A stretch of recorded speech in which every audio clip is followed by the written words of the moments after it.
man kahaba ang pasensya ng isang tao, huwag pa rin natin itong sasagarin.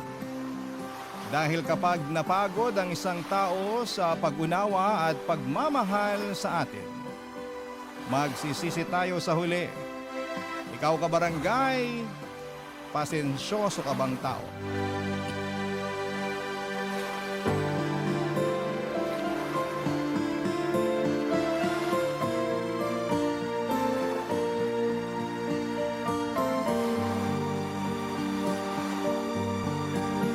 Dear Papa Dudut, lahat naman siguro tayo ay dumaan sa pagiging tanga sa pag-ibig, hindi po ba? Pero sa kwento na ibabahagi ko ay iyon na yon ang eksaktong pinagdaanan ko sa buhay. Kaya nga napasulat agad ako sa programa ninyong Barangay Love Stories. Dahil may sa ilang beses na rin po akong nakarinig na mga kwento ng pag-ibig na masasabi kong epic fail ng dahil po sa katangahan. Pero ganun talaga. Parte yun ng buhay at kahit naman kailan ay hindi naging kasalanan ang umibig. Ako nga pala si Shelly, 29 years old at taga Metro Manila. Hindi ko na lamang sasabihin kung saan eksakto at meron akong isang anak na binubuhay ko sa pamamagitan ng pag-online selling. Bago pa lamang ako sa trabahong ito, magdadalawang taon pa lamang ako rito, pero kumikita naman ng disente at nasusubaybayan ko pa ang paglaki ng aking anak.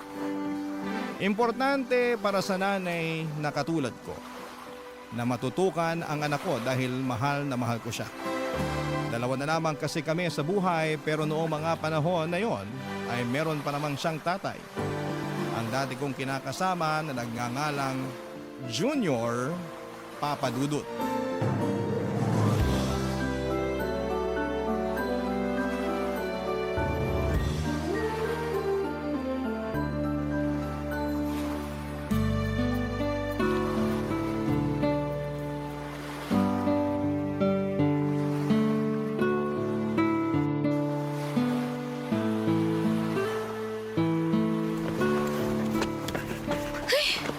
Anak ng tinapa naman, oh.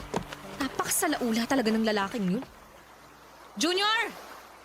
Junior, halika nga rito! Halika nga, dali! Ba yun, Shelly? Kita mong nasa CR pa yung tao eh. Storbo ka naman eh. Kanina ka pa nasa CR, ah. Huwag mong sabihing nakatulog ka na doon. Para naman tanga eh. Siyempre, tawag ng kalikasan. Ano pa bang gagawin ko sa CR, Aber?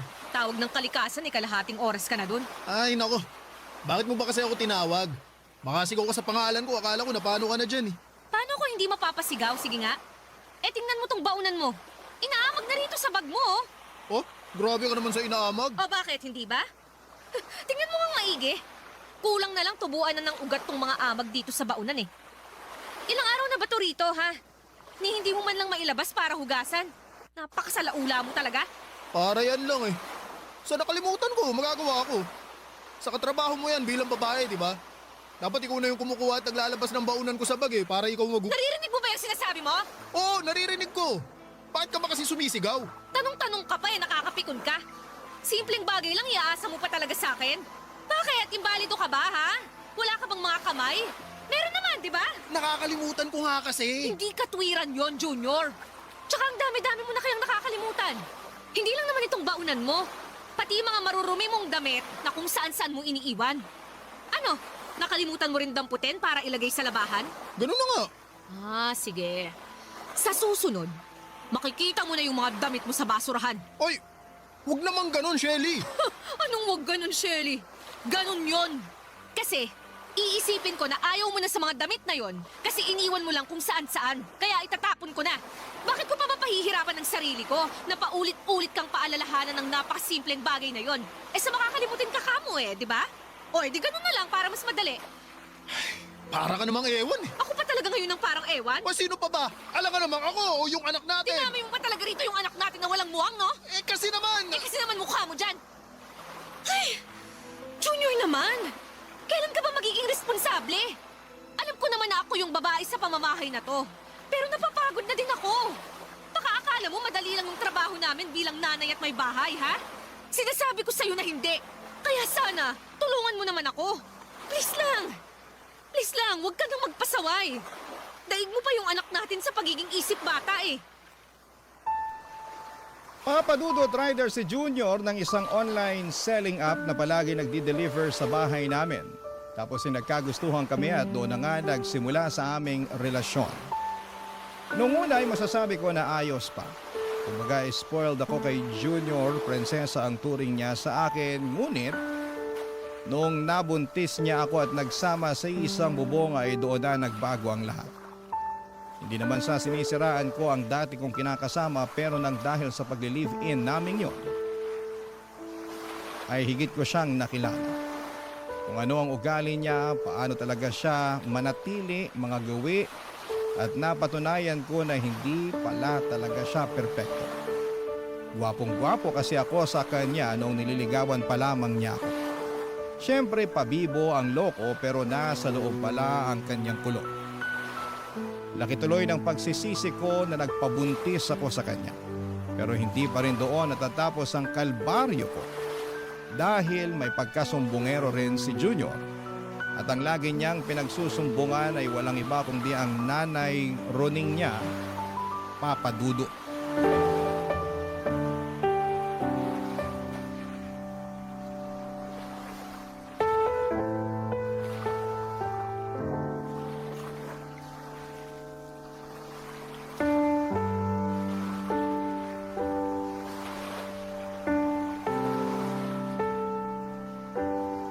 Ay nako, singilan na naman pala ng renta ng bahay. Kasya pa kaya itong natira sa pera namin? Wala pa pala kaming pambili ng bigas at gatas ni baby. Paano kaya to? Tapos... Shelly! Ay, teka! Shelly! Buksan mo tong pinto! Shelly! Shelly! Naku, ano na naman kayang ginagawa ng magaling na nanay ni Junior dito? Shelly! Ano ba? Shelly, buksan mo tong pinto! Alam kong nandiyan ka! Huwag mo akong pagtaguan, babae ka! Andyan na po, Nay! Buti naman pinagbuksan mo na ako ng pinto, ano? Akala ko aabutin ka pa ng siyam-siyam eh. Magandang umaga rin po, Nay. Walang maganda sa umaga, ha, Shelly? Ikaw talaga na babae ka, no? Akala mo kung sino ka umasta eh. Namumuro ka na talaga sa akin. Bakit na naman po? Ano pong ginawa ko sa inyo? Sa akin, wala. Pero nagsumbong lang naman sa akin ang pinakamamahal kong si Junior. Nainaway mo na naman daw siya. Dami mo raw sinabi sa kanya. Tinawag mo siyang tamad at salaula. Di ba naman po yun? Sinumbong pa talaga niya sa inyo. O kanino pa ba magsusumbong ang anak ko? Sa akin lang naman kasi akong nanay niya, hindi ba? Alam ko naman po yun, pero... Peruhin mo mukha mo. Ano? Hindi mo ba ako papapasukin? Dito mo na lang ako sa labas kakausapin, ganon. Kahit kailan talaga napakabastos mong babae ka. Pasensya na, Nay. Hindi ko na kayo naalok na pumasok sa loob eh. Kayo kasi, tuloy-tuloy salita nyo. Pasok na po kayo. At baka mapagkamalan pa tayo ng kapitbahay na nag-aaway.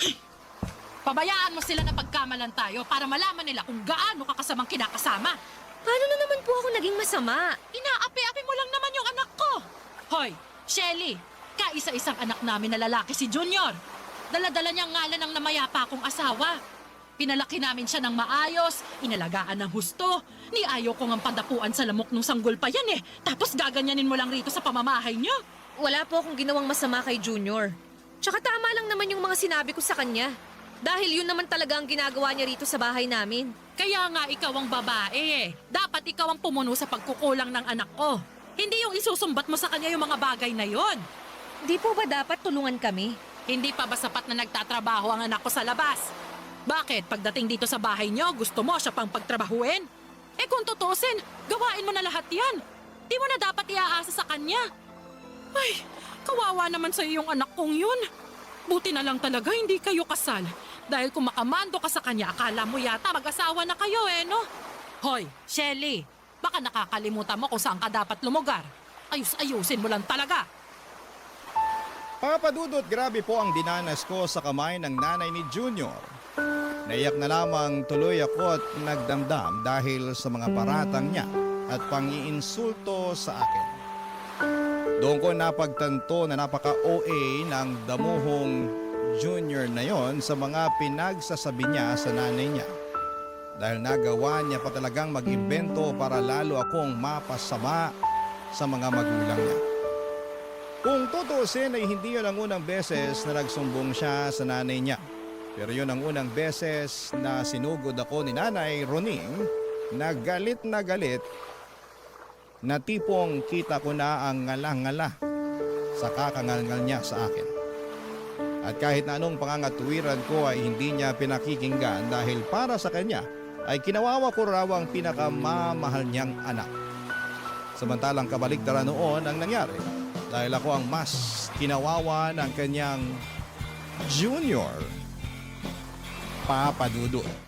Barangay Love Stories. Barangay Love Stories. Papa Dudut, noong pinagbuntis ko ang baby namin ay kinailangan kong umalis sa pinapasukan kong call center dahil masela ng pagbubuntis ko. At dahil priority ko ang aming baby ay nagpaubaya ako. Sinabi naman din sa akin ni Junior na siya na ang bahala sa lahat ng gastusin ganito ganyan. Oo, naniwala ako pero noong nanganak na ako ay doon na nagsimula ang mga reklamo ko sa aking kinakasama. Hindi niya kasi matagalan ang pag-aalaga sa anak namin. Kesyo maingay dahil pala iyak, natural sanggol yun. Gusto ko sana siyang supalpalin ng tanong na hindi ba siya dumaan sa pagkabata kaso ay hindi ko na sinabi dahil baka maging mitsa lamang yon ng mainit-init naming pagtatalo. Sinaga ko na lamang ang ginagawa ni Junior at umasa na magbabago siya. Nang tumungtong na sa 2 taon ang anak namin, buong akala ko ay magiging responsableng tatay na si Junior pero lalo lamang siyang naging pabaya, Papa Dudut.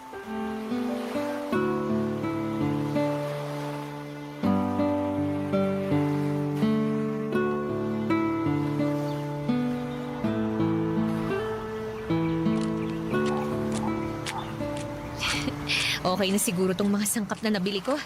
Makakagawa na ako ng masarap na tinolang manok na maraming sayote. Oy, sandali lang ha. Ito ha. Pusta ko na lahat ng pera ko. Dapat manalo na ako. Kanina pa ako inaalat bad trip na Hoy, Junior! Shelly! Anong ginagawa mo rito? Di ba nasa palengke ka? Oo, pero pauwi na ako. At ikaw, anong ginagawa mo rito? Nagsusugal ka ba, ha? Ha? Hindi Anong hindi? Eh bakit may hawak kang baraha? At ano yung narinig ko kamo na ipupusta mo na lahat ng pera mo? Hoy! Hindi ako bingi para sabihin ko sa'yo! Nagkakasiyahan lang naman kami. Wala lang yun. Anong wala? Teka, nasan na yung anak natin? Junior, nasan yung anak natin? Ha? Asan sabi yung anak natin Nandyan lang yun. Teka, nasaan na ba yung batang yun? Ayun Diyos ko, Junior! Puntahan mo nga yung anak natin! Baka masagasaan ng sa kalye! Oo, sige. Teka, pupuntahan ko na. Anak naman Sabi ko sa tabi lang kita, di ba? Pwisit ka! Napakababaya mo talagang lalaki ka! Aray ko na ba, Shelly? Bakit mo ako binatukan? Tatanong-tanong ka pa talaga? Eh, pinabayaan mo lang naman yung anak natin na gumala-gala sa kalye! Paano kung nasagasaan yan? Sige nga! Nagulungan ng truck, ng bus, ng jeep o ng pison! Paano kung inaway yan ng ibang bata? O di kaya nakidnap? Eh di wala na to yung anak! Obo ka talaga! Aray ko! Nakakarami ka na, ha? Kulang pa yan! Gusto mo damihan ko pa Baka pabayaan mong tatay, Junior! Sandali ko lang iniwan sa'yo yung anak natin kasi namalengke ako ng pananghalian natin. Pero pinabayaan mo na. Uy mo naman. Wala namang nangyari sa anak natin, ha? O kita mo, buong-buo pa. Wala kang galos, Eh kung mukha mo kaya galusan ko, no? Ha? Tsaka tingnan mo nga yung itsura ng anak natin. Walang tsinelas, walang salawal, tulo sipon. Yung totoo, wala bang magulang ang batang to? Grabe, ewan ko talaga sa'yo. Kahit kailan hindi ka makakasahan. Uy, pwede bang kumalma ka, ha? Pinagtitinginan na tayo ng mga tao. Eksena ka rin talaga Eksena talaga ako kasi nakakabuisit ka. Tsaka ayaw mo nun. Sikat ka na sa kanila. Alam na nila kung gaano ka ka-irresponsableng ama. Mga padudot, hindi ko mawari kung nasa talampakan ba ang utak ng kinakasama ko o nasa puwet. Dahil masyado siyang kampante sa paggala-gala sa kalye na madungis ng anak namin. Grabe. Saglit lamang akong nawala pero pinabayaan na niya ng tuluyan ng aming anak. Marami akong takot sa posibleng kahinatnan ng anak namin pero pinagsawalang bahala lamang ni Junior. Tinawag pa niya akong OA, hindi ba? Ewan, pero parang kulang-kulang yung kinakasama kong yon. Hindi ko na siya maintindihan.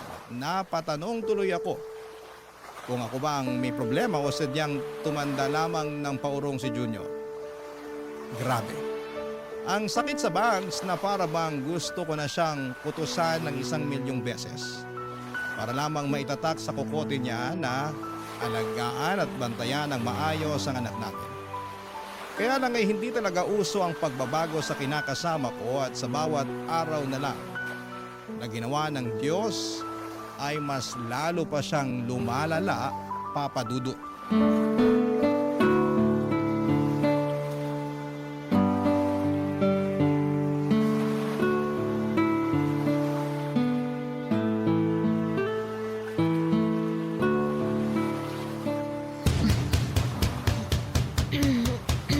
Ano ba yun?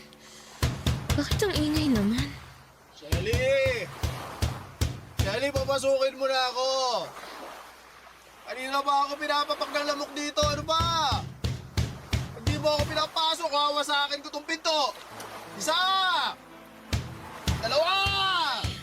Uwisit talaga kahit kailan. Andyan na! Pag muwawa sa akin ang pinto, kung di mukha muwawa sa akin ko! Tatlo! Ayaw mo talagang buksan, ha? Sige, ako na lang magbubukas! Ay! Tinamaan ka na naman ng lintik na lalaki ka! Aray! Aray ko, sakit! Bakit mo ba kasi hinahalikan yung sahig? Tumayo ka nga dyan! Teka, lasing ka ba? Lasing ka, no? Hindi, ha? Nakainom lang ako. Inabot ka na ng madaling araw. Nasa inuman ka lang palang damuho ka. Alam mo ba na kanina pa ako nag-aalala sa'yo? Ni hindi ka nagre-reply sa chat ko. Sinisin mo lang ako. Ayaw mo rin sagutin yung tawag ko. Sensya na. Napasarap na kami nun, eh. Saka ikaw naman, masyado kang istorbo kasi. At ako pa talaga ang istorbo? Isa nag-aalala lang yung tao. Wala ka naman dapat ipaglala. Ito nga, ayos lang ako. Agkayayaan lang talaga kaming uminom kanina kasi birthday ng tropa namin. Sorry, di ko nasabi eh. Biglaan kasi. Saka teka, bakit ba galit ka? Ako na nga ang dapat galit dito. At bakit naman, ha? Kasi ano, kasi nakakarami ka na ng pagalit eh. Dapat ako naman yung magalit para malaman naman na ako pa rin ang bata sa pamamahay na to. Ako pa rin ang lalaki, no? Ako pa rin ang padre de pamilya rito, kaya ako pa rin ang masusunod. Tabi ka nga dyan! Papasok ako! Ano ka ba, Junior? Saan ka pupunta? Bakit mo binabasag ang mga pinagpaspaso natin? Alam mo, sumusobra ka na, Shelly. Kung ipeya mo ako, parang di mo ako kinakasama. Nagtatawa na tuloy ako ng mga barkada ko. Sabi nila, para raw ako di lalaki kasi mas maangas ka pa raw kaysa sa akin eh. Under desire raw ako. Sunod-sunuran daw ako sa'yo. Kaya galit ako! Galit ako! Tumigil ka na, Junior! Pag-una na tayo maggamit ng plato pag binasag mo lahat yan! Eh di ayos lang. Sa dahon ng saging na lang tayo kumain. Baka sira-ulo mo talaga! Siraulo na ako, siraulo. Pero simula sa araw na to, ako nang masusunod sa pamamahay na to. Hindi ikaw. Hindi yung anak natin. Kundi ako. Ako lang! Ah, ganon! Teka!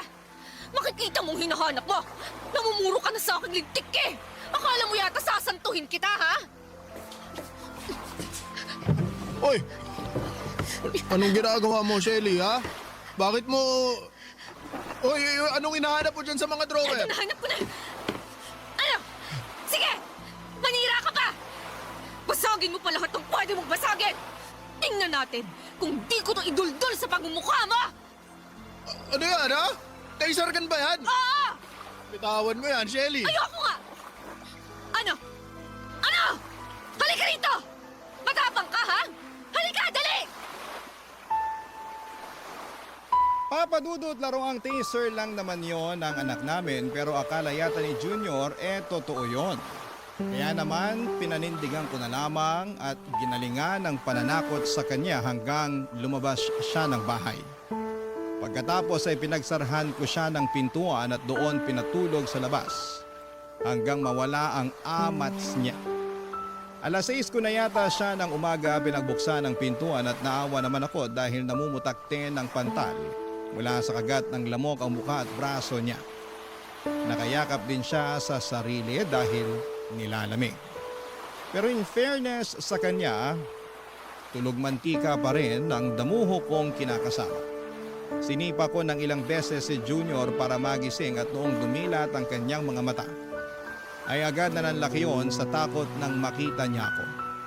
Naalala niya siguro ang nangyaring away namin. Akala niya yata ay sasantuhin ko siya. Agad ko siyang sinenyasan na pumasok na sa loob, bagay na ginawa naman niya. Sinabihan ko siyang kumain ng pagkain na hinanda ko sa mesa at nagmamadali naman niyang sinunggaban yon. Gutom na gutom ang damuho na parang hindi pinakain ng 1 taon. Habang pinagmamasdan ko si Junior, nakaramdam ako ng awa sa kanya ngunit agad yung napalitan ng matinding galit sa tuwing naaalala ang mga atraso niya sa amin ng anak niya, Papa Dudut. Barangay Love Stories. Barangay Love Stories. Papa Dudut, sa hindi ko na mabilang na pagkakataon, ay muli kong kinausap ng masinsina ng kinakasama ko tungkol sa mga hinaing ko sa buhay namin na pwede naman sanang maiwasan. Basta magtino lamang siya. Humingi naman siya sa akin ng despensa at nangako na magiging mabuting provider sa amin ang anak niya. Umasa ako na hindi ko na nga mabilang kung ilang beses kong ginawa. Pero binigo pa rin ako ni Junior, Papa Dudut. Nagsimula na siyang magkulang sa ibinibigay niya sa amin ang anak niya. At hindi lang maliit ang kulang dahil sobrang laki po noon. Siyempre pinaamin ko siya kung saan napupunta ang pera na nawawala mula sa kinikita niya. Doon ko na nga nalaman na lulong na pala sa sugal ang kinakasama ko at isang damukal na rin ang utang niya sa mga lending apps at sa ibang mga tao. Dahil sa kalamang yon ay naggalit ako at nag-away na naman kami ni Junior. Sa sama ng loob ko ay pinalayas ko siya sa inuupahan namin.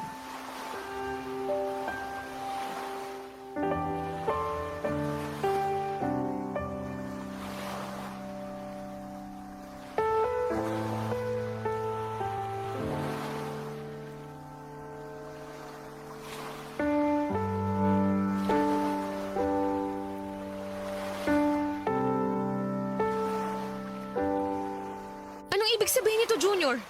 Bakit andito kayo ng nanay mo sa bahay? Ano pa nga ba? Di sinumbong kita sa nanay ko na pinalayas mo ako rito. Ano ka mo? Hoy, Shelly! Sumusobra ka na talagang babae ka, ano? Noong nakaraan, pinatulog mo raw sa labas nitong inuupahan niyo yung anak ko? Pinapakpa nga raw siya ng lamok. Paano na lang kung na-dengue ang junior namin? Tapos ngayon naman malalaman ko pinalayas mo siya. Yan, sige, Nay. Pagalitan niyo po yan. O talagang sinulsulan mo pa ang nanay mo, ha? Ako ang kausapin mo, Shelly. Kanina pa ako salita ng salita rito. Oh. Nay, sinabi na po ba sa inyo ni Junior ang dahilan kung bakit ko nagawa sa kanya ang mga bagay na yon?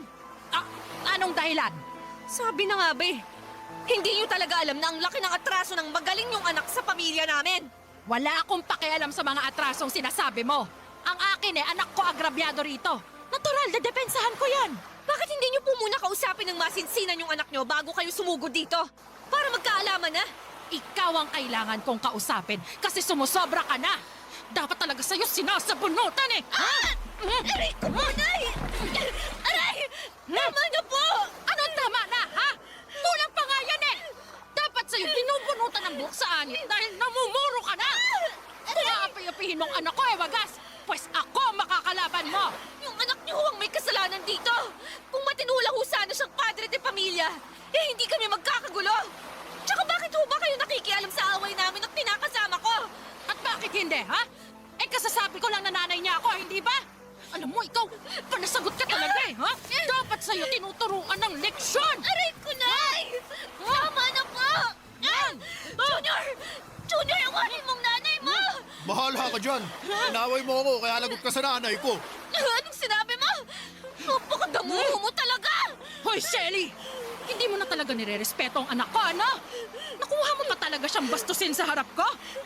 Para sa kaalaman mo, hindi ko dinala sa sinapupunan ko ng 9 na buwan ng anak kong yan at isinilang sa mundo para api-apihin lang ng katulad mo!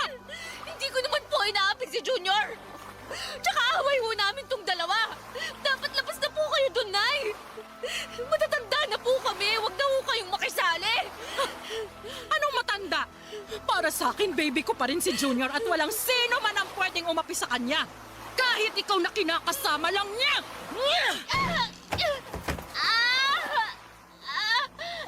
Sa susunod na awayin mo pang anak ko, hindi lang sa bunot ang aabutin mo, Shelly. Huhubaran kita't kakalad ka rin sa kalsada. Sisiguraduhin kong mapapahiya ka sa buong barangay. Tandaan mo yan! Papa Dudut! Ni sa hinaga ay hindi ko akalain na pagtutulungan ako ng mag-ina. Parang sa mga teleserye ko lamang napapanood ang mga ganong klase ng mga eksena. Dahil sa nangyari ay nasaktan po ako. Hindi ko akalain na ang away namin ang kinakasama ko ay makakarating sa nanay niyang basag gulera.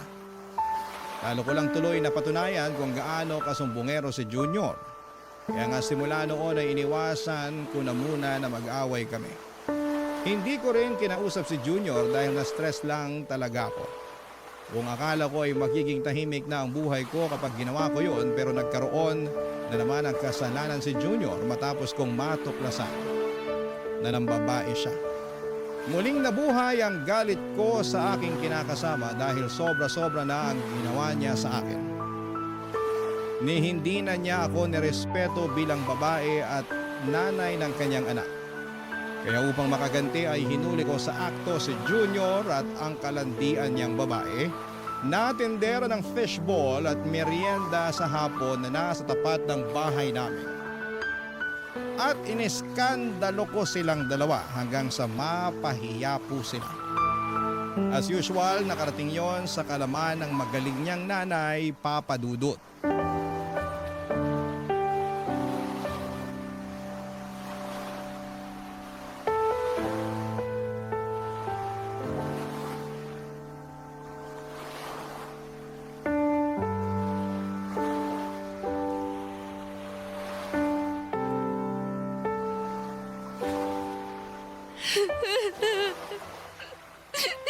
Ano na naman bang ginawa mo, Shelly? Bakit mo na naman pinahiya ang anak ko? Ano ba kasalanan niya sa'yo? Bakit yung hindi yung anak niyo ang tanungin niyo? Para magkaalaman na kung gaano kalaki ang kasalanan niya. Ano ba kasing ginawa mo, Junior? Ay, kasi Nay, Nang babae lang naman yung damuhong yan, Nay. Hindi na niya kami iniisip ng anak niya. grabe ka. Natukso lang naman ako, Shelly. Tukso mo mukha mo! Oh, paano hindi man bababa itong anak ko? Eskandalos at masagulero kang kinakasama. Ano ho? Ang sabi ko, eskandalosa ka, basagulera, taklesa, maingay! Lagi mong pinagagalitan at pinahihiya ang anak ko, kaya hindi ko siya masisisi kung humanap siya ng ibang Narinig babae. niyo ba ang sinasabi niyo, Nay? Oo, naririnig ko! Hindi ba ako kailangang sigawan? Paano ako hindi sisigaw? Talagang kinonsinti niyo pa ang kalokohan ng anak niyong yan. Pinalabas niyo pa na kasalanan ko, kaya nagloko si Junior. Kung tutuusin, kasalanan lahat ng anak niyo kung bakit kami laging nag-aaway. Umasa ho ako na magbabago na yung anak niyo. Na magiging mabuti at responsable na siyang padre de pamilya. Pero hindi. Hindi nangyari yon. Sa dami ng atraso niya sa akin na pinalampas ko na lang alang-alang sa pamilya namin. Masisisi niyo ba ako kung mapuno ako? At itong huling kasalanan na ginawa niya, yung pambababae niya, ang hindi ko na ho kayang patawarin. Dami mo namang ate, sa lalaki yung anak ko, magagawa mo. Tayo ang babae, tayo rin ang dapat mag-adjust Ano sa... klaseng katwiran yan? Napakabulok! Aba, bastos ka! Bastos na kung bastos! Pero mas bastos yung anak niya! At ngayon, alam ko na kung kanino siya nagmana. Sa inyo! Kasi bastos din kayo! Sumusobra ka na talagang babae ka! Grabe ka! Ay, aatakihin yata ako sa puso sa'yo! Nay! Nay! Nay, ayos lang ba kayo? Mukha ba akong ayos? Kalma lang po kayo. Baka ano pa mangyari sa inyo eh. Ikaw, Shelly naman! Huwag mo na nga sagot-sagutin ang nanay. Huwag mo akong pagsabihan. Kundi yung nanay mo kinakampihan ka kahit mali na ang ginagawa mo.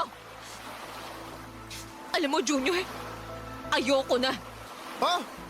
Anong ayaw mo na? Ayoko nang makisama sa'yo. Ayoko nang makisama dyan sa nanay mo. Aalis na kami ng anak mo. Magpapakalayo-layo na kami. At hindi mo na kami makikita kahit kailan. Ayoko na sa'yo. Doon ka na sa babae mo. Parang ulo naman niya ang sumakit. Maghiwalay na tayo! Papadudot, nag-alsabalutan ako ng mga damit at gamit namin ng anak ko at hindi nagpapigil kay Junior sa pag-alis sa inuupahan naming apartment. Wala na akong pakialam kahit na umiyak pa siya at magmakaawa ng panahon na yon. Basta ang nasa isipan ko ay makalayo na kami ng anak ko sa kinakasama ko. Dinig ko naman ang boses ng nanay niya na panay pangungutya ang sinasabi. Kaya mas lalo ako naging desidido na ayoko na silang pakisamahan. Hindi ko na kaya. Sinubukan ko namang pero tama na po. Pupunta kami noon ng anak ko sa kamag-anak namin at doon muna tumuloy ng ilang buwan. Blina ko na rin si Junior dahil ayoko na siyang magkaroon ng koneksyon sa aming mag-ina. Alam kong mahirap maging solo parent pero kinaya at kinaya ko para sa aking anak. Para sa akin ay ayos nang mag-isa. Kaya sa may kasama ka nga pero parang wala namang katuwang sa buhay at pagtataguyod ng iyong pamilya. Hanggang dito na lamang po ang sulat ko, Papa Dudut. Sana po ay mapili niyong basahin at i-ere sa programa ninyo na Barangay Love Stories. God bless and more power sa inyong istasyon. Ang inyong kapuso at kabarangay forever, Shelly. Ako, gigil na gigil talaga ako sa nangyayari sa kwento natin. O ikaw, kabarangay, kumukulo rin ba dugo mo? Pwede kang mag-iwan ng comment sa ating comment section. Ang mga kwento ng pag-ibig, kwento ng buhay at kwento ng pag-asa dito sa Barangay Love Stories.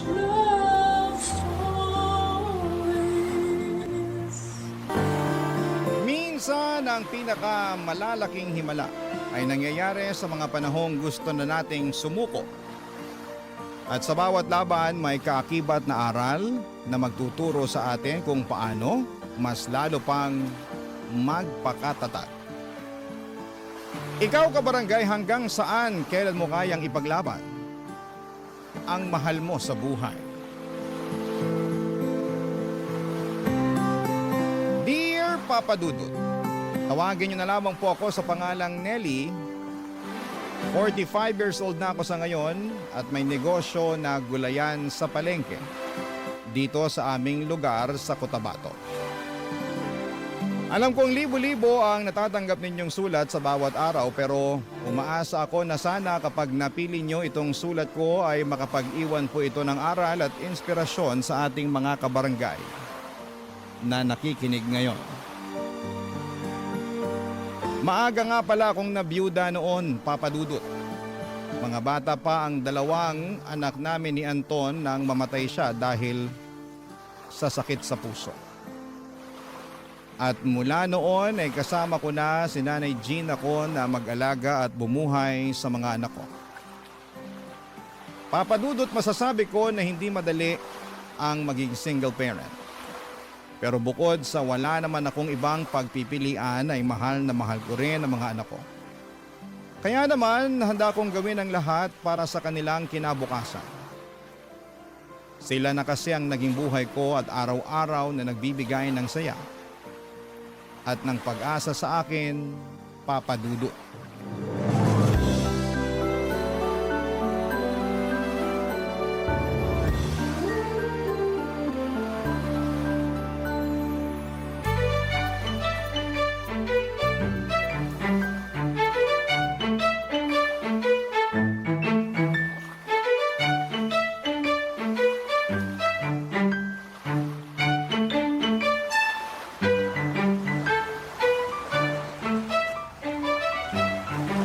Mukhang nandito naman na yung lahat ng mga gamit namin sa cottage.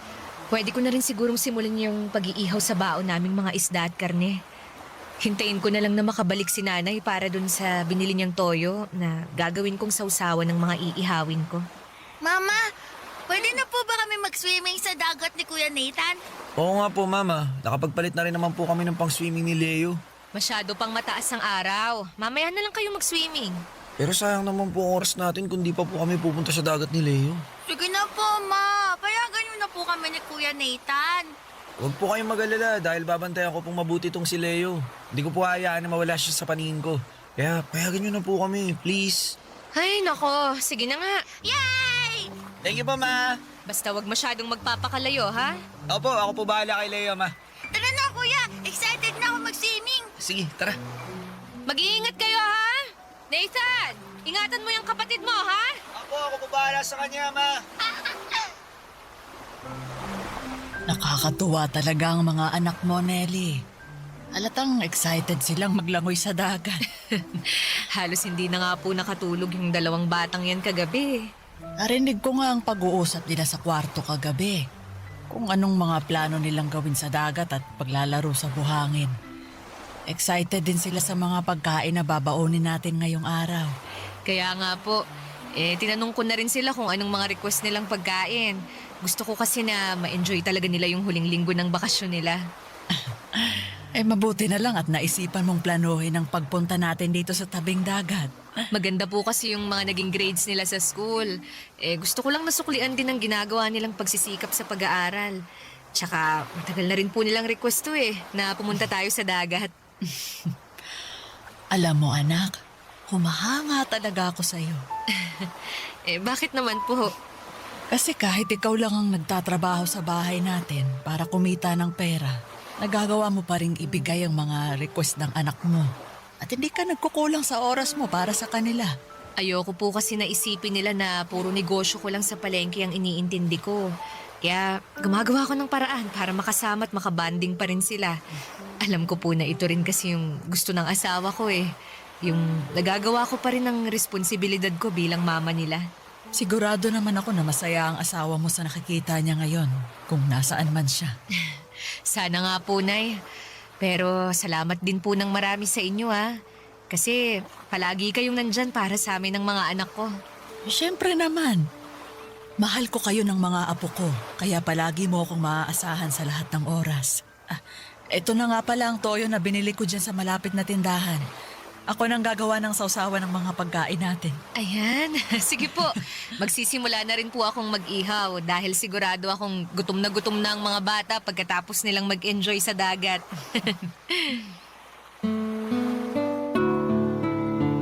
Papa Dudut, kagaya ng sinabi ko kanina, hindi madali ang maging single parent. Yung tipo na ako lamang ang gumagawa ng paraan para may pumasok na perang panggastos sa bahay namin. Pero ganun pa man ay malaki ang pasasalamat ko kasi nandyan palagi ang nanay Gina ko para sa amin ng mga anak ko. Kapag nasa palengke ako ay siyang madalas na nag-aasikaso kina Nathan at Leo.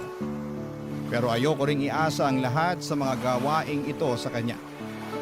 Kaya kapag nasa bahay ako ay hindi lang pahinga ang ginagawa ko. Bumabawi ako sa mga gawaing bahay, pati na rin sa pag-aasikaso ng mga bata. Noong nabubuhay pa kasi ang asawa ko ay gusto niya na hindi ako magtrabaho at sa bahay lamang para nakatutok ako sa pag-aalaga sa mga anak namin. Pero dahil wala na siya, pinagsasabay ko na lamang ang pagtatrabaho at pag-aasikaso kina Nathan at Leo hanggang kaya ko. Mabuti na lamang at swerte ako sa mga anak ko dahil hindi sila pasaway.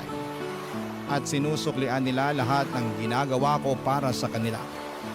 Nag-aral po sila ng mabuti at palaging sumusunod sa mga bilin namin ni nanay sa kanila. Maayos naman ang lahat sa buhay namin noon hanggang sa dumating ang isang mabigat na pagsubok. Nang ma-diagnose na may brain cancer ang bunso kong anak na si Leo Papadudut.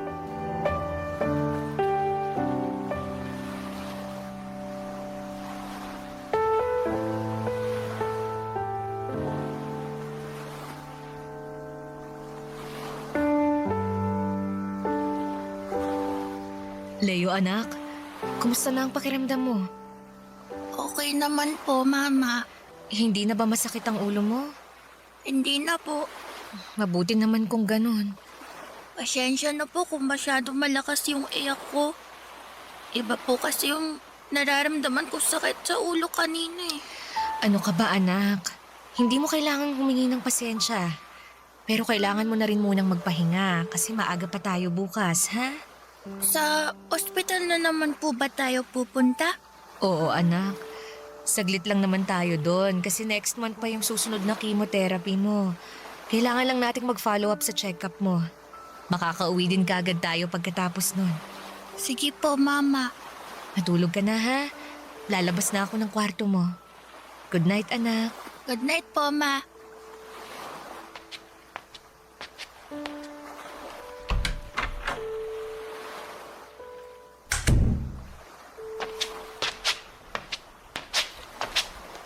Oh, Nathan! Anong ginagawa mo rito sa kusina? Tsaka, bakit gising ka pa? Pinagtimpla ko po kayo ng kape, Mama. Sakto po kasi mainit pa po to. Ito po. Salamat, anak, ha. Kailangan ko rin talaga ng kape kasi mag-aasikaso pa ako ng gamit ng kapatid mo. Pero bakit nga gising ka pa, ha? Di pa po kasi ako inaantok. Dapat natutulog ka na ng ganitong oras kasi may pasok ka pa bukas sa school. Ma, gagaling naman po si Leo, di ba? Oo naman. Mabuti naman po. Akala ko po kasi lahat ng mga may sakit na cancer namamatay. Sino namang may sabi niyan sa'yo? Yung mga kaklase ko po, nalaman po kasi nila na may cancer si Leo. Sabi po nila, hindi na raw po gagaling yung kapatid ko. Mamatay na daw po siya. Hindi lahat ng may cancer namamatay. Tandaan mo yan, ha? Pero bakit po yung mga artista sa palabas sa TV namamatay pag sinabi may cancer na sila? Kasi hindi totoo yung mga palabas na yun. Gawa-gawa lang yun ng mga writer tsaka direktor para maging madrama yung serye na ginagawa nila. Sa totoong buhay, maraming tao ang gumagaling sa cancer. Kasama na po dun si Leo. Gagaling naman po talaga siya, di ba, Ma? Oo. Tsaka, mas mapapabilis ang paggaling niya kung tutulungan mo akong magdasal. Kasi alam mo, anak, mas pinakikinggan ng Diyos kapag batang nagdadasal. Mas naririnig niya yung mga dasal niyo kasi mas malakas ang boses niyo sa Kanya. Kaya, tulungan mo akong magdasal, Nathan. Tulungan mo akong ipagdasal na pagalingin ka agad ng Diyos ang sakit ng kapatid mo. Alam po ninyo, Papa Dudut, noong marinig kong may stage 2 brain cancer ang anak kong si Leo. Pakiramdam ko ay papanawan ako ng ulirat ng mga oras na yon. Nanlambot kasi talaga ang mga tuhod ko at saglit na umikot ang paningin ko. Mabuti at nandun si Nanay Gina sa tabi ko habang kausap ko ang doktor. Nagawa kong kumapit sa mga kamay niya para mapanatili kong matatag ang mga binti ko sa pagkakatayo ko ng mga oras na yon. Akala ko kasi ay naging sakitin lang si Leo dahil summer noon at madalas siyang maglaro at bilad sa initan. Kaya madalas din ang pananakit ng ulo niya. Pero hindi ko inakala na malala na pala ang sakit na meron siya. At kahit gaano ko pa kagustong manghina ng mga oras na yon, inipon ko ang lakas ko sa bawat araw para sa kanya. Dahil alam ko, na isa ko sa mga kailangan ni Leo para kuhanan niya ng lakas at pag-asa na lumaban noon sa buhay Papa Dudut. Barangay Love Stories. Barangay Love Stories.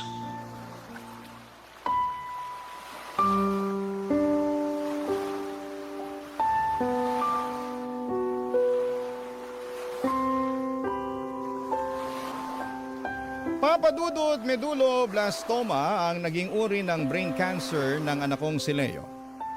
Isa po itong klase ng cancer na mabilis ang pag-progress ng tumor sa utak ng tao. Ang mas mabigat pa doon ay hindi operable ang tumor niya dahil nasa sensitibong parte po ito ng utak niya. Kaya naman, lalo pang bumilis ang paglala ng sakit ni Leo. At sa kabila ng radiation at chemotherapy ay umaabot pa rin ang sakit niya sa stage 4 cancer. Masakit isipin na kahit na anong paghawak ko sa kamay niya, kahit na anong panalangin ko gabi-gabi, pakiramdam ko ay unti-unti pa rin inaagaw sa amin ang anak ko ng sakit niya. Dumagdag pa ang bigat na mga gastusin na kailangan kong harapin noon. Pero ang pinakamabigat na parte ng sakit niya, yung mga oras, Papa Dudut, na wala siyang kahit na sinong nakikilala. Kahit pa ako na nanay niya na araw-araw at oras-oras ay nag-aalaga sa kanya.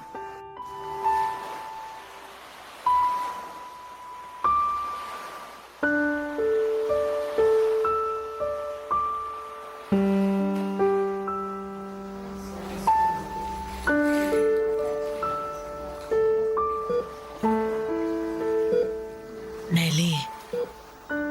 Nelly, anak. Nay Gina, nakatulog na po pala ako dito sa kinauupuan ko. Hindi na nga sana muna kita gigisingin. Pero baka kasi sumakit ang leeg mo sa pwesto mo dyan sa upuan. Gusto mo bang umuwi muna? Para naman makapagpahinga ka kahit konti at makatulog ng maayos. Ako hindi ho. Ayos lang naman po ako rito, Nay. Pero hindi ka na halos umuwi ng bahay, Nelly. Hindi ka na rin nakakatulog ng maayos. Kailangan mo rin ng maayos na pahinga. Hindi rin naman po ako makakapagpahinga kapag umuwi ako ng bahay, Nay. Huwag niyo po akong alalahanin. Mas mapapanatag po ang loob ko hanggat nandito ako sa tabi ni Leo. Sige, ikaw ang bahala. May dala nga pala akong pamalit mo na damit. Saka pagkain kasi alam kong hindi ka pa kumakain. Asikaso ko na rin ang uniforme ni Nathan para sa mga susunod na araw. Nakapaglaban na rin ako kanina bago ako umalis ng bahay. Salamat po, Nay. Pasensya na po kayo kung masyado kayong natatambakan ng mga gawain sa bahay. Ayos lang yun, Nelly. Huwag mong isipin yun. Alam ko yung pagod mo sa pag-aasikaso dito sa ospital kay Leo. Kaya ako na munang bahala kay Nathan at sa bahay. Teka, ano palang sabi ng doktor tungkol sa kalagayan ni Leo? Hindi na raw po maganda yung lagay ng anak ko. Pero, hindi po ako naniniwala doon, Nay. Nakita ko po na kahit papano hindi na po masyadong sumasakit yung ulo ni Leo. Nagising nga po siya kanina At kahit hindi niya ako nakilala, ngumiti naman po siya saglit nung tumingin siya sa akin. Malakas naman si Leo. Hanggat kaya niya, lalaban siya para sa'yo. Hanggang ngayon, Nay, naniniwala pa rin po ako sa himala. Naniniwala po ako na makakasama pa po natin ng matagal si Leo. Hindi po niya tayo iiwan. Basta, kahit anong mangyari, magpakatatag ka. Nandito lang ako, anak. Kami ni Nathan, nandito lang kami para sa iyo. Opo, Nay. Salamat po. Abuti pa, ikukuha muna kita ng kape sa kantin, ha? Lalabas muna ako. Sige po.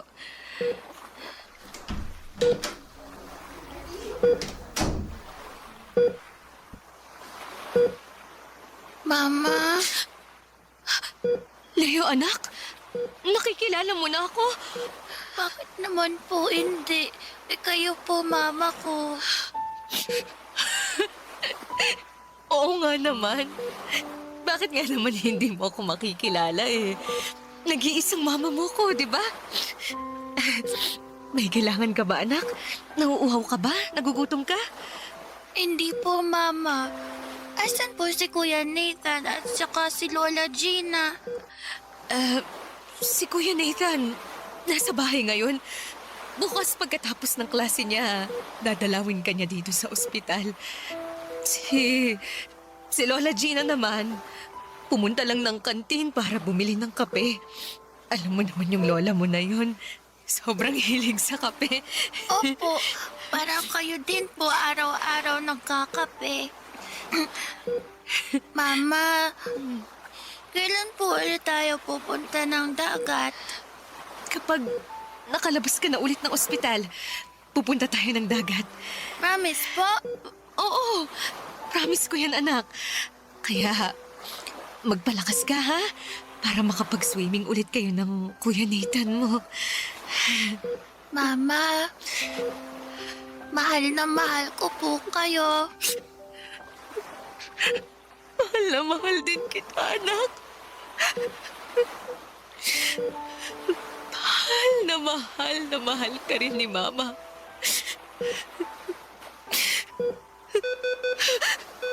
Leo! Leo! Leo, gumising ka, anak! Leo! Nurse! Nurse, doc! Tulungan niyo ako! Tulungan niyo yung anak ko! Leo! Leo, anak! Leo! Papa Dudut, akala ko ay bumubuti na ang kalagayan ng anak kong si Leo kahit papaano noong hindi na masyadong sumasakit ang ulo niya. Na pwede pa namin siyang makasama ng mas matagal. Pero hindi pala dahil senyales yon na tuluyan ng bumibigay ang katawan niya sa karamdaman niya. At kahit na ilang beses sinabi ng doktor sa akin na kailangan ko nang ihanda ang sarili ko sa mangyayari sa kanya, nanalig pa rin po ako na makakasama pa namin siya ng mas matagal. Napakabuti kasi ng anak ko at masasabi ko na naging mabuti akong ina sa kanya. Kaya umaasa ako noon na sana'y pakinggan ng Diyos sa mga dasal ko na pahabain pa ang buhay ni Leo. Na sana'y makasama pa namin siya ng mas matagal. Pero hindi po binigay sa akin ang himala na yon at kinuha na rin siya sa akin. Sobrang sakit po noon kasi napakabata pa ng anak ko. Naisip ko nga na bakit hindi na lamang ako ang nagkasakit. Bakit hindi na lamang ako ang namatay ng maaga? Gusto ko na rin talagang sumuko noon. Lalo na noong araw ng libing ni Leo. Pero pinili ko pa ring magpakatatag para sa panganay kong anak na si Nathan. Hindi ako pwedeng mawala ng pag-asa na mabuhay, Papa Dudut. Kaya naman, unti-unti na binalik ko ang sigla sa bahay namin.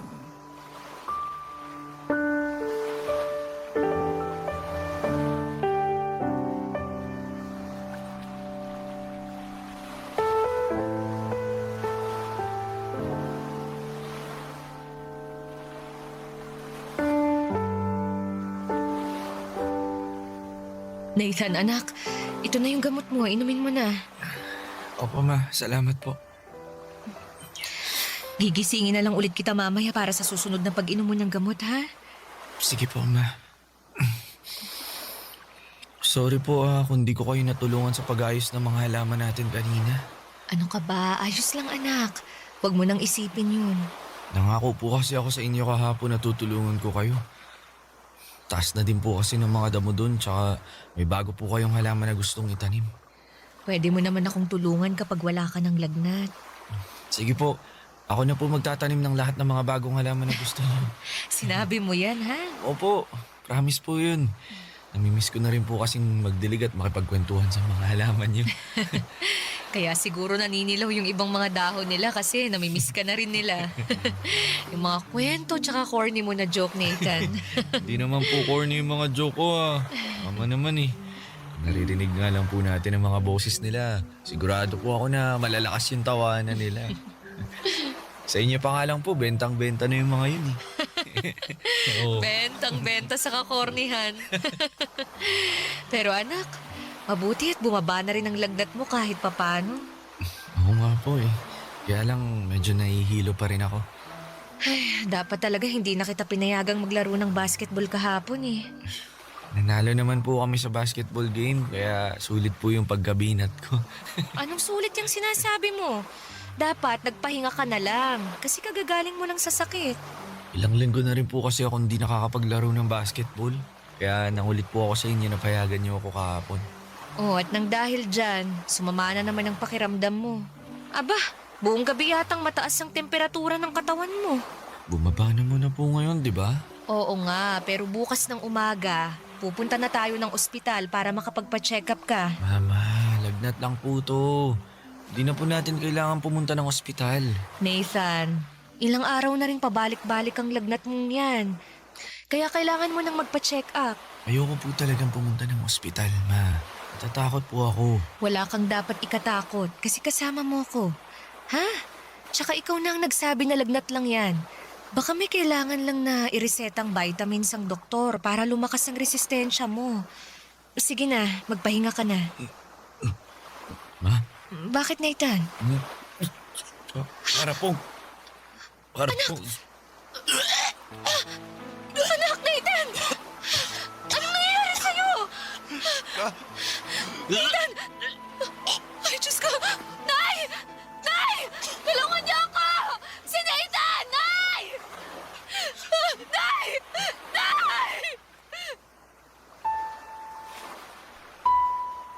Papadudot ng gabi ding yon ay dinala na namin sa ospital si Nathan.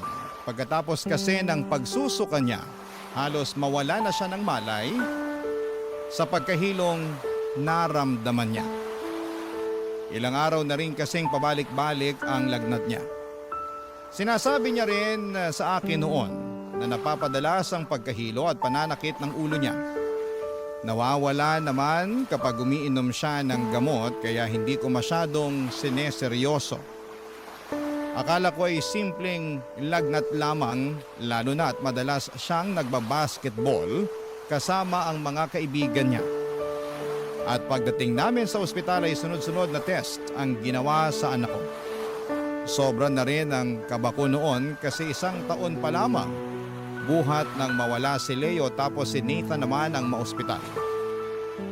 Hindi ko lang pinapahalata, Papa Dudot, pero kagaya ni Nathan ay takot din talaga akong pumunta ng ospital. Lalo na kapag siya ang kasama ko.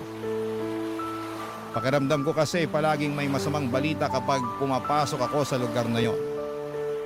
Pero nananalangin pa rin po ako na hindi sana maluba ang maging sakit ng panganay kong anak, Papa Dudut. Barangay Love Stories. Barangay Love Stories. Papa Dudut, pakiramdam ko ay na-deja vu ako nang sabihin ng doktor na may malalang sakit sa bato si Nathan. Hindi ko matanggap yon ang naging resulta ng mga test na ginawa sa kanya. Kasi sa isip ko ay napakabata pa ni Nathan at bakit siya?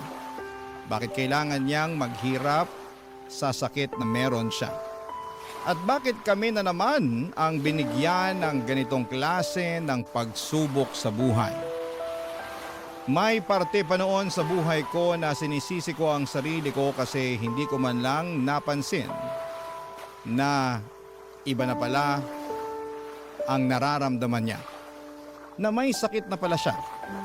Akala ko ay simpleng pagod lang tuwing nagrereklamo siya ng panghihina o pagkahilo. Kapag hinihingal siya pagkatapos niyang maglaro ng basketball, iniisip ko noon na normal na lagnat lamang ang meron siya dahil sa madalas na pagpupuyat o pagkapagod sa school. Pero mali pala ako, Papa Dudut. Isa na pala yung sakit na unti-unting kumakain sa lakas ng anak ko. At halos hindi ko maipaliwanag sa sarili ko kung bakit hindi ko kaagad yon nakita. Nang mga oras na yon, ang bigat ng dibdib ko habang tinitingnan ko si Nathan na nakahiga sa kama sa loob ng ospital at paulit-ulit. Ang tanong sa isipan ko na bakit kailangang anak ko na naman ang sumalo sa mga pagsubok na ito, Papa Dudu.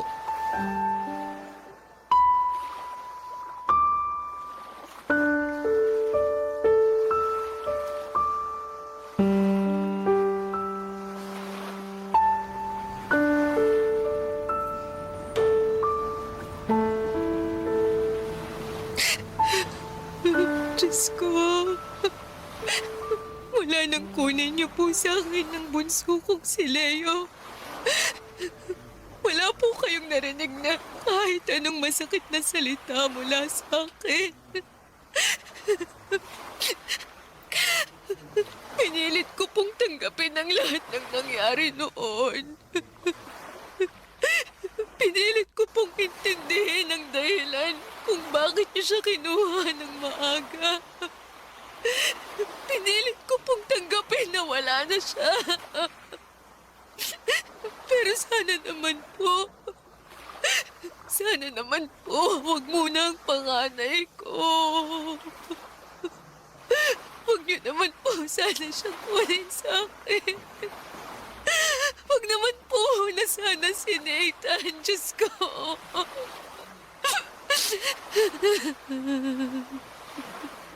Nelly, nandito ka lang pala sa chapel.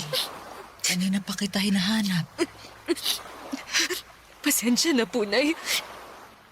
Hindi na po ako nakapag-text kanina sa inyo na dito ako pupunta. Kanina pa po ba kayo dumating dito sa ospital? Hindi naman. Nang hindi kita makita sa kwarto kung nasaan si Nathan, naisip ko rin na dito ka sa chapel dumiretso. Kaya ito muna ang una kong pinuntahan. Dala ko na nga pala yung mga gamit niya na binili mong dalhin ko kasi ilang araw siyang mako-confine dito. Salamat po, Nay. Kumain ka na ba? Hindi pa po. Bakit hindi ka pa kumakain? Wala po kasi akong gana. Nelly, hindi mo pwedeng pabayaan ang sarili mo. Tandaan mo na ikaw ang kinukuhanan ng lakas ngayon ni Nathan. Kailangan na alagaan mo rin ang katawan mo. Ay, bakit po ganun? Bakit po parang galit na galit sa akin ang Diyos? Ano ba yung sinasabi mo? Hindi totoo yan, anak. Naging mabuti naman po akong tao, ha. Mula nang mamatay yung asawa ko, wala po akong ibang ginawa kundi magsumikap sa trabaho para sa mga anak ko. Hindi po ako nagdakaw o ng agrabyado ng tao. Pero bakit po paulit-ulit niya akong pinaparusahan? Hindi parusa ang binigay sa'yo ng Diyos. Kung hindi po parusa to, ano po pala tong pinagdadaanan ko na naman ngayon? Pagsubok lang ito, Nelly. Pagsubok na alam niyang malalampasan mo, kaya binibigay niya sa'yo. Pero pwede niya naman po akong bigyan ng pagsubok na hindi nahihirapan ang anak ko. Pwede niya naman pong idiretso na lang sa akin lahat. Hindi niya na po kailangang idaan pa kay Nathan. Minsan talaga, hindi madaling intindihin kung ano ang gustong iparating sa atin ng Diyos. Kung bakit kailangan nating pagdaanan lahat ng pagsubok na binibigay niya.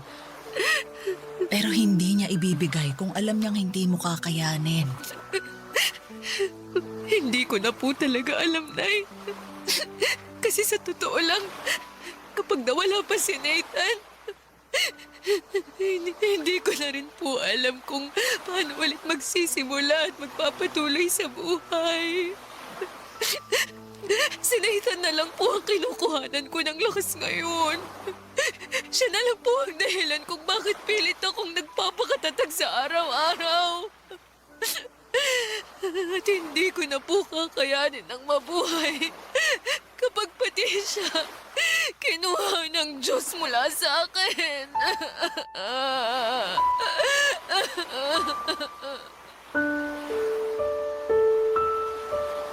Papadudod araw-araw, pakiramdam ko ay para akong naglalakad sa dilim na walang kasiguraduhan kung saan patutungo ng mga oras na yon.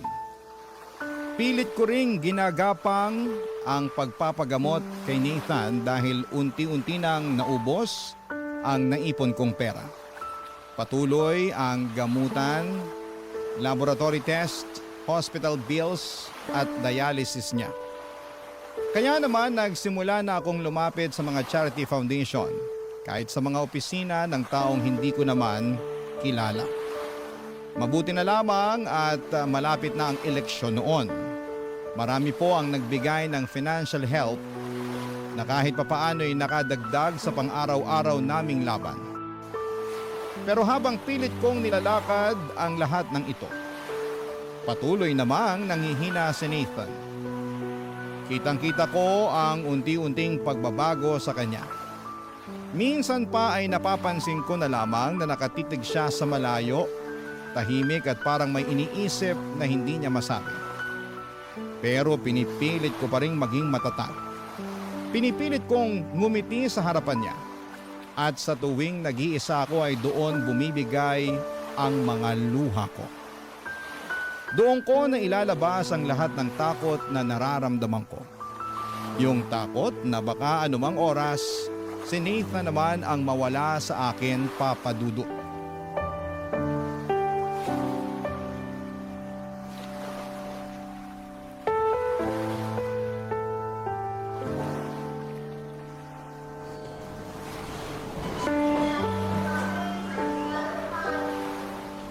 Mama, salamat po sa dinala niyong tinola para sa tanghalian ko. Nagustuhan mo ba ang niluto ko? Siyempre naman po kasi paborito ko to eh. Medyo nabitin nga lang po ako sa sabaw. Yung pa naman po yung pinakagusto ko sa lahat, yung sabaw ng tinola. Pasensya na anak ha. Ang bilin kasi ng doktor, pwede kitang pakainin ng paborito mong tinola pero kaunti lang dapat ang sabaw dahil sa fluid restriction mo. Okay lang po yun, Ma. Naintindihan ko naman po. Salamat pa din po kasi sa wakas, nakakain na po ako ulit ng masarap niyang tinola. Ang tabang po kasi madalas na mga pagkain dito sa ospital eh. Mabilis ang luto nga lang ang ginawa ko kanina sa bahay para makabalik kagad ako dito sa ospital. Ayoko kasi nang naiiwan ka ng matagal dito. Sabi nga po ni Lola Gina, halos hindi na raw po kayo umuwi ng bahay. Hindi niyo naman po kailangan na palagi akong bantayan dito. Tsaka malapit na rin naman po akong lumabas dito, di ba? Oo naman. Hinihintay na lang natin ang resulta ng blood tsaka urinalysis test mo. Ma, bakit po kayo umiyak? Hindi ako umiiyak ha. Ayan po. Naluluha po yung mga mata niyo eh. Hindi nga. Ma, huwag na po kayong matakot. Ano bang sinasabi mo? Walang kinatatakutan ng mama mo, Nathan, ha? Alam ko naman po yung nararamdaman niyo ngayon.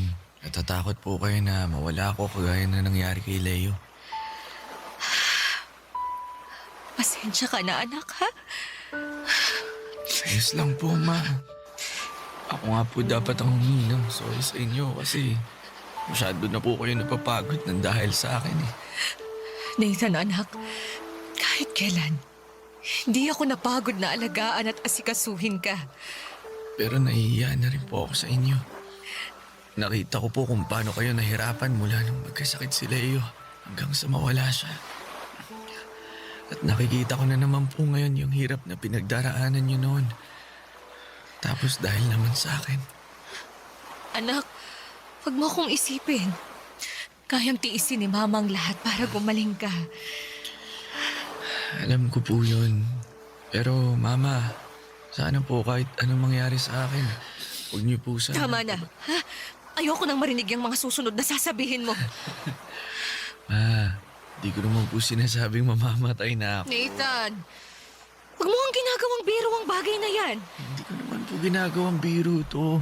Sinasabi ko lang po kung ano man yung nasa isip ko ngayon. Naaalala ko po kasi yung sinabi niyo noon na mas pinapakinggan ng Diyos ang boses namin. Mas malakas ang boses namin dahil nga mga bata pa kami. At sigurado po ako na pagbibigyan niya ako sa paulit-ulit na dasal ko. Ano bang paulit-ulit na pinagdarasal mo sa kanya?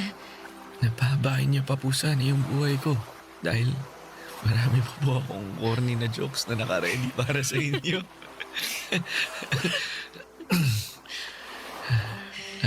Payagan niya pa po sana akong makasama kayo ng mas matagal. Dahil tutulungan ko pa po kayo para palaguin yung mga halaman dun sa atin. Paulit-ulit po akong nagdarasal sa kanya na sana bigyan niya pa po ako ng pagkakataon na kayo naman po ang maalagaan ko, Mama.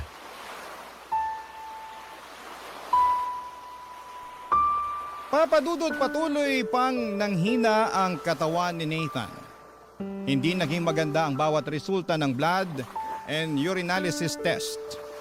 At ramdam ko ang panghihina niya sa bawat kilos at paghinga niya.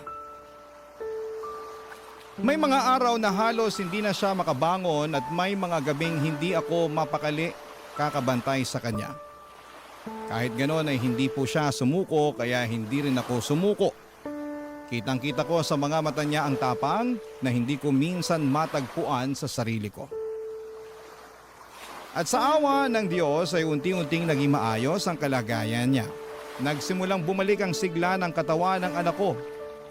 Tinulungan ng dialysis ang katawan niyang mailabas ang toxics mula sa dugo niya. Hindi ito naging mabilis na proseso. Dumaan pa kami sa mahabang buwan ng pagod, luha at takot. Hanggang sa napansin ko ang mga maliliit na magagandang pagbabago sa kanya. Pati na rin ang resulta ng test na nakuha namin. Nagsimula na rin bumalik ang sigla niya sa pagkain at mas nakakatulog ng maayos. Hanggang sa dumating ang araw na sinabi ng doktor na malaki na ang ipinagbago ng kondisyon ni Nathan. Nang makalabas siya ng ospital ay sobrang nagpasalamat po ako sa Diyos. Hindi ko po maipaliwanag ang gaan ang pakiramdam ko noong araw na yon at para bang naalis ang bigat na ilang buwan ko ng pasan noon. At habang naglalakad kami palabas ng ospital, hawak-hawak ko ang kamay ng anak ko. At naiiyak ako sa sobrang tuwa. Noong ko naisip na tama pala ang sinasabi nila na walang ibinibigay na pagsubok ang Diyos na hindi po natin kakayanin. Minsan, mararamdaman mong hindi mo na kaya. Pero sa bandang huli, may dahilan kung bakit kailangang magpatuloy.